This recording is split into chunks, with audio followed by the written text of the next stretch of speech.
Another bag of music from a king soul. Many years ago, I got the search to go, searching for the woman with me and go love, go love. Many years ago, I got the search to go, searching for the woman with me and go love, go love. Ije we need you, and work with me.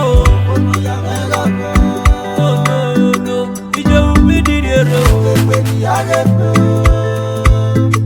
Drive ya kumina bao ni mose noje. Drive ya kunime ije we need you. And work with me.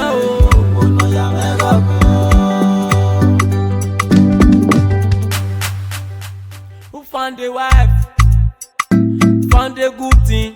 So it's written in the Bible, what God has joined together, let no man put asunder. Ovia leke na wa mose, opa o ne mose. Toye vivi ne somo ko. Emo eni mebe noga mumu. Yo fu me kwere be noga mese. Opopo me be kwere na dupe mi ko no momo. Even if she know I no get money, she still dey stand by me. My baby no dey play me conny, she still dey pray for me. Ije we need you. And work with me, baby. As you don't tell me yes I do, you accept to be my boo. In a month's time we go come back to mama. We bouncing baby boy. Egeni, adorati we your mama, adorati we your mama, adorati we your mama, adorati we your mama, adorati we your mama, adorati we your mama. Ije we need you.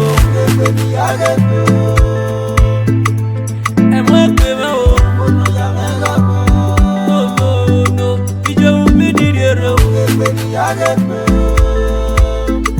Drive ya kumina bao ni mose noje. Drive ya kunime a woman no be baby mama. Original woman she's colorful. My African woman she's beautiful. I no go take her for food. My baby carry fire. She na my heart desire. Wetin she carry the cost the matter. It be you I go love forever. Ije we need you. And work with me. Oh no, ije we need you. Drive ya kumina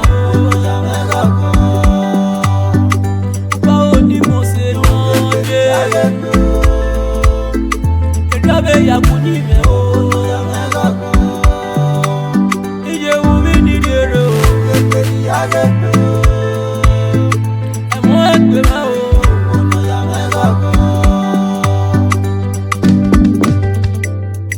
It's Joette on the beat.